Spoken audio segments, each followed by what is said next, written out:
बिस्मिल्लाहिर्रहमानिर्रहीम। मुझे इस सवाल का ऐसा जवाब मिला कि आज तक मुतमईन हूँ। हमारे वेटनरी डिपार्टमेंट के एक प्रोफेसर साहब हुआ करते थे। मेरे उनसे अच्छे मुरासिम थे। एक दफ़ा मैं उनसे मिलने उनके दफ्तर गया।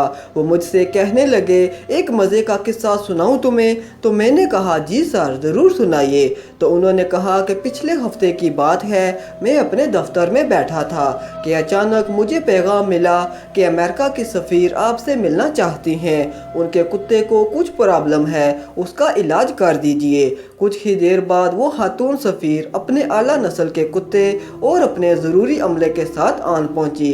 बीमारी पूछने पर कहने लगी कि मेरे कुत्ते के साथ अजीबो गरीब मसला है, वो मेरा नाफरमान हो गया है। उसे मैं पास बुलाती हूँ और ये दूर भाग जाता है। खुदारा कुछ करें, ये मुझे बहुत अजीज़ है। उसकी बेतनाई मुझसे सही नहीं जाती। मैंने कुत्ते को गौर से देखा।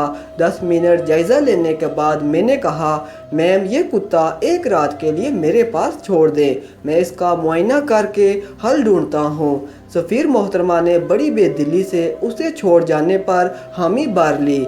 सब चले गए तो मैंने कमदार को आवाज़ लगाई और उससे कहा, फैजू, इस कुत्ते को भैंसों के बाड़े में बांध दे और हर आधे घंटे के बाद चमड़े के 4-5 लितर मारना और इसके बाद सिर्फ पानी डालना। जब पानी पी ले तो फिर लितर मारना।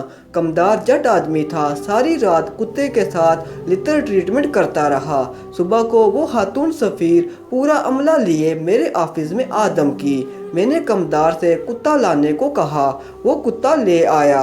यूं ही कुत्ता कमरे में दाखिल हुआ, छलांग लगा के सफ़ीर की गोद में जा बैठा, लगा दुम हिलाने और उनका मुंह चाटने लगा। साथ ही कुत्ता मुड़ मुड़ कर तशक्कुर-उमेज़ निगाहों से मुझे भी तकता रहा, क्योंकि मैंने ही कमदार से उसकी रस्सी छुड़ाई थी। सफ़ीर पूछने लगे, सर, आपने इसका क्या इलाज किया कि अचानक ही ये ठीक हो गया? मैंने जवाब दिया, एयर कंडीशन रूम और आला खुराक खा खा के ये खुद को मालिक समझ बैठा था और अपने मालिक की पहचान भूल गया था।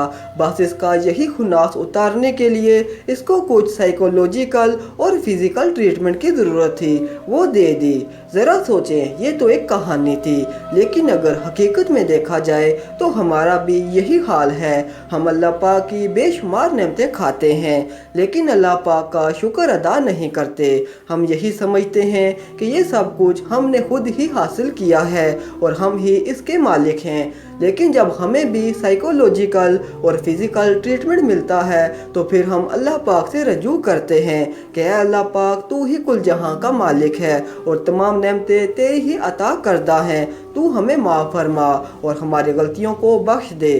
उम्मीद करता हूँ कि आपको हमारी आज की ये वीडियो ज़रूर पसंद आई होगी।